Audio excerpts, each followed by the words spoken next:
Hi hello నమస్తే. నేను మీ కట్టా కార్తీక్. ఆంధ్రప్రదేశ్‌లో సూపర్ 6 పడకేసింది. చంద్రబాబు నాయుడు సంక్షేమ పథకాన్ని గాలికొదిలేశాడు. ఇది వైసీపీ నిన్నటిదాకా చేసిన ప్రచారం. కానీ నిన్న టీడీపీ పొలిట్ బ్యూరో సమావేశంలో క్లియర్‌గా ఏ సంక్షేమ పథకాన్ని ఎప్పటినుంచి అమలు చేయబోతున్నాం అన్న విషయాన్ని చాలా క్లియర్ కట్‌గా చెప్పారు. దీని మీద వాస్తవ విశ్లేషణ తీసుకునే ప్రయత్నం చేద్దాం. నాతో ఉన్నారు ప్రముఖ రాజకీయ విశ్లేషకులు కొత్త రవీంద్రబాబు గారు. సార్ నమస్కారం. నమస్తే కార్తీక్.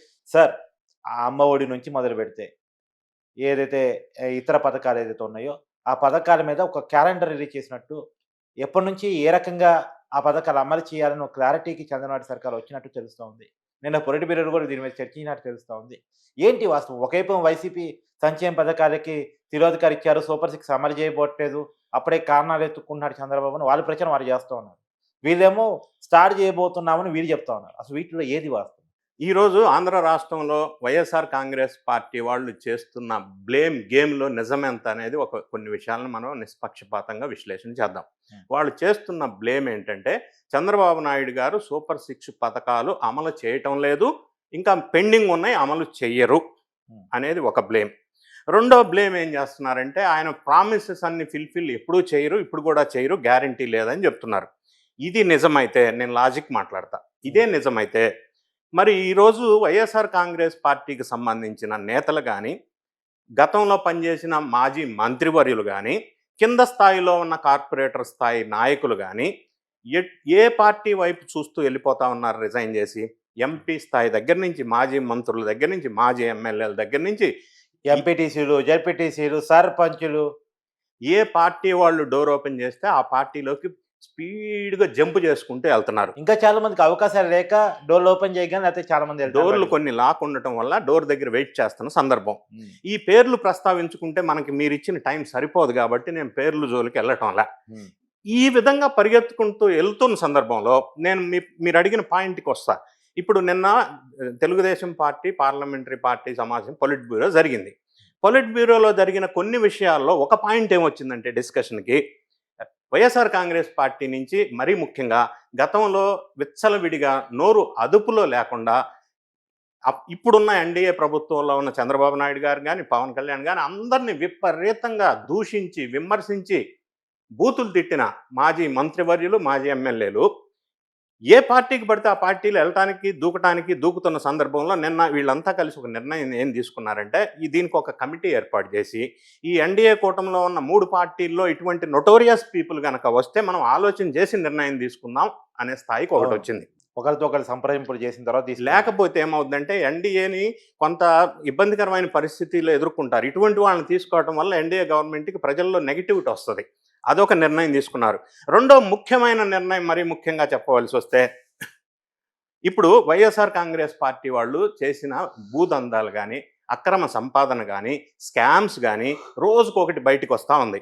ఇవన్నీ విచారించడానికి ఇప్పుడున్న పోలీసు వ్యవస్థ కానీ, ఇప్పుడున్న గవర్నమెంట్ ఎంప్లాయీస్ సిస్టమ్ కానీ మనకి సరిపోవట్లేదు ఆంధ్రప్రదేశ్లో.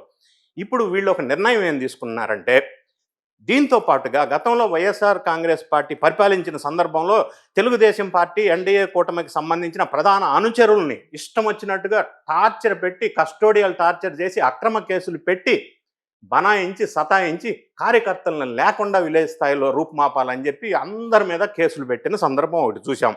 కార్యకర్త నుంచి నాయకుల వరకు ఆ కేసులన్నిటినీ కూడా విత్డ్రా చేస్తామని చెప్పి ఎన్డీఏ గవర్నమెంట్ గతంలో ఎలక్షన్కి ముందు ప్రామిస్ చేసింది. ఇంతవరకు విత్డ్రా వాళ్ళ మీద కేసులు జరగలేదు. అది శ్రేణుల్లో కొంత ఇబ్బందికరమైన పరిస్థితి ఉంది. దీన్ని గమనించి నిన్న తీసుకున్న అద్భుతమైన నిర్ణయం ఏంటంటే, ఈ కేసులు విత్డ్రా కానీ, ఈ వస్తున్న కుంభకోణాలు కానీ వెలికి తీయటం ఒక పెద్ద టాస్క్ అయిపోయింది కాబట్టి, నార్మల్ యంత్రాంగం కూడా సరిపోవట్లేదు కాబట్టి, దీనికి ఒక ప్రత్యేక ట్రిబ్యునల్ ఏర్పాటు చేయాలని డిసైడ్ చేశారు. ఆ ట్రిబ్యునల్ ద్వారా ఒక ప్రత్యేక యంత్రాంగాన్ని పెట్టి వీళ్ళ మీద వస్తున్న అవకతవకల కేసులు ఒకటి, గతంలో మన తెలుగుదేశం పార్టీ వాళ్ళ మీద, ఎన్డీఏ కూటమి మీద పెట్టిన అక్రమ కేసుల నుంచి వాళ్ళని విముక్తి చేయటం కానీ, ఇవన్నీ ప్రక్షాళన చేయడానికి ఒక ట్రిబ్యునల్ ఏర్పాటు చేయాలని ఒక డెసిషన్ తీసుకున్నారు. ఇది ఖచ్చితంగా అభినందించవలసిన విషయం, ఏ పార్టీ వాళ్ళైనా కూడా. ఇది కాకుండా వీళ్ళు ఏదైతే సూపర్ 6 ఇవ్వట్లేదు, ఇవ్వరు అని చెప్తున్నారో, దానికి ఇప్పటికే వాళ్ళు ప్రామిస్ చేసిన సూపర్ 6లో చాలా స్కీమ్స్ ఇంప్లిమెంటేషన్ అయిపోయినాయి. ఇంకా మిగిలిన స్కీమ్స్ ఏదైతే ఉన్నాయో, ప్రధానంగా వైఎస్ఆర్ కాంగ్రెస్ పార్టీ వాళ్ళు బ్లేమ్ చేస్తున్నారే, నీకు 15,000, నీకు 15,000, నీకు 15,000 అని చెప్పారు అప్పట్లో. అమ్మ ఒడి కమ్ తల్లికి వందనం. చెప్పారు అని అన్నారు కదా. ఇప్పుడు ఆ తల్లికి వందనం అనేది 15,000 రూపాయలు ఏదైతే ఉందో పర్ స్టూడెంట్, అది కూడా ఈ సంవత్సరంలోనే ఇంప్లిమెంట్ చేయడానికి వీళ్ళు డెసిషన్ తీసుకున్నారు. రెండోది వీళ్ళు ప్రధానంగా బ్లేమ్ చేస్తుంది అదొకటి. రెండోది ఏం బ్లేమ్ చేస్తున్నారు, రైతు భరోసా అంటే అన్నదాత సుఖీభవ పేరుతో రైతులకు 20,000 పెట్టుబడి సాయం ఏదైతే ఉందో అది కూడా నిన్న జరిగిన మీటింగ్లో డెసిషన్ తీసుకున్నారు. ఈ సంవత్సరం అంటే మార్చి లోపే దాన్ని కూడా ఇంప్లిమెంట్ చేస్తారు, లేదా మ్యాక్సిమం జూన్ లోపు ఇంప్లిమెంట్ చేస్తామని చెప్పారు. దీనికి తోడుగా గతంలో వైఎస్ఆర్ కాంగ్రెస్ పార్టీ చెయ్యని ఒక స్కీమ్ వీళ్ళు ప్రామిస్ చేశారు. ఏదైతే చేపలు పట్టుకునేటోళ్ళు ఉంటారో మత్స్యకారులు, వాళ్ళకి కొంతకాలం హాలిడే పీరియడ్ ఉంటుంది. ఆ హాలిడే పీరియడ్లో వాళ్ళకి ఉపాధి అవకాశాలు ఉండవు. కాబట్టి వాళ్ళకి ఇంటికి 20,000 అని చెప్పి వీళ్ళు ప్రామిస్ చేశారు. అది కూడా ఈ జూన్లోపు ఇంప్లిమెంట్ చేస్తామని చెప్పి నిన్న పొలిట్ బ్యూరో సమావేశంలో ఒక ఫైనల్ డెసిషన్ తీసుకున్నారు. దీంతో పాటుగా ఫ్రీ బస్సు స్కీమ్ కూడా దానికి ఒక కమిటీ చేశారు. కమిటీ కూడా స్టడీ చేసింది. దాన్ని బట్టి కూడా విధి విధానాలు ఖరారు చేస్తున్నారు. అది కూడా రాబోయే 2-3 నెలల్లో ఇంప్లిమెంట్ చేయడానికి ప్లానింగ్ పెట్టుకున్నారు. ఓకే, ఎప్పటి నుంచి అమలు చేయాలనేది ఒక ప్రణాళిక పెట్టుకున్నారు. ఈ మిగిలిన స్కీమ్స్ ఏదైతే వైఎస్ఆర్ కాంగ్రెస్ పార్టీ వాళ్ళు గేమ్ చేశారో అవన్నీ కూడా ఇప్పుడు కార్యాచరణలోకి వస్తూ ఉన్నాయి అని చెప్పి వీళ్ళు ఒక ప్లానింగ్ పెట్టుకున్నారు. ఫండ్స్ ప్లాన్ చేసుకున్నారు. మ్యాక్సిమం 3 months 2 months లోపు వాటన్నింటిని ఇంప్లిమెంట్ చేయడానికి వీళ్ళు రెడీ చేసుకున్నారు. మరి ఇంకా ప్రాబ్లం ఎక్కడుంది? స్కీమ్స్ అన్నీ ఇంప్లిమెంట్ అవుతున్నాయి, మిగతా ఇంప్లిమెంట్ చేస్తూ ఉన్నారు. మెగా డిఎస్సి కూడా ఈ ఎలక్షన్ కోడ్ అడ్డొచ్చింది కాబట్టి ఆగారు. మార్చిలో వస్తుంది 16,347 వేకెన్సీస్కి. మరి ఈ విధంగా ముందుకెళ్తూ అన్ని ఇంప్లిమెంట్ చేసుకుంటూ ముందుకెళ్తున్న ఈ తరుణంలో ఇంకా ప్రాబ్లం ఎక్కడుంది? కాబట్టి ఎన్డీఏ గవర్నమెంట్ వైపు ప్రజలు ఎక్కువ మొగ్గు చూపుతున్నారు. కాబట్టి వైఎస్ఆర్ కాంగ్రెస్ పార్టీకి చెందిన శ్రేణులు జనసేన వైపు, లేకపోతే టీడీపీ అవకాశం ఇస్తే టీడీపీ వైపు, లేకపోతే బీజేపీ వైపు, ఈ 3 అవకాశం లేకపోతే రాజకీయ సన్యాసం వైపు కూడా వెళ్ళే వాళ్ళు చాలా మంది. 3 అవకాశం లేకపోతే రాజకీయ సన్యాసమా, వ్యవసాయమా, లేకపోతే విదేశాలకి పారిపోవటమా, అవి రకరకాల ఆప్షన్స్ ఉన్నాయి వాళ్ళకి. ఎందుకంటే క్లియర్ పేరుతో సహా చెప్పచ్చు సార్. మీరు విజయసాయి రెడ్డి సరే వ్యవసాయం అన్నాడు, అవంతి శ్రీనివాస్ రాజకీయ సన్యాసం అన్నాడు, కన్నబాబు రాజకీయ సన్యాసం అన్నాడు, బానేది శ్రీనివాసరెడ్డి జనసేన అన్నాడు. అంటే ఎటు అవకాశం ఉంటే అటు. అదే రవిచంద్రారెడ్డి బీజేపీ అన్నాడు. రేపు అయోధ్య రామిరెడ్డి ఎక్కడ గేట్ ఓపెన్ చేస్తారు, ఏ పార్టీ అనేది ఎదురు చూస్తున్నాడు. ఇదంతా పెద్ద లిస్ట్ ఉంది. మీరు టైం ఇస్తే లిస్ట్ అంతా మనం డిస్కస్ చేయొచ్చు. ఇక మిగిలేది ఎవరయ్యా అంటే ఈ జగన్ రెడ్డి గారు, భారతిరెడ్డి గారు మిగులుతారాము. ఆల్రెడీ మనకు వస్తున్న సమాచారం సజ్జల రామకృష్ణారెడ్డి గారు కూడా రాజకీయ సన్యాసం దిశగా ప్రయాణం అవుతున్నారు, బట్టలు సర్దుకొని. అవునా? సంచలనం ఇది. Yes, clear. Yes.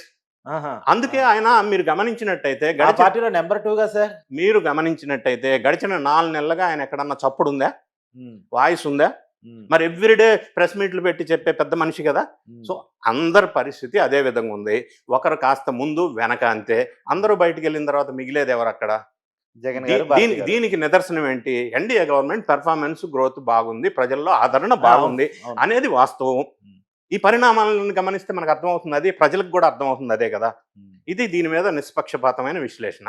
Thank you sir. Thank you.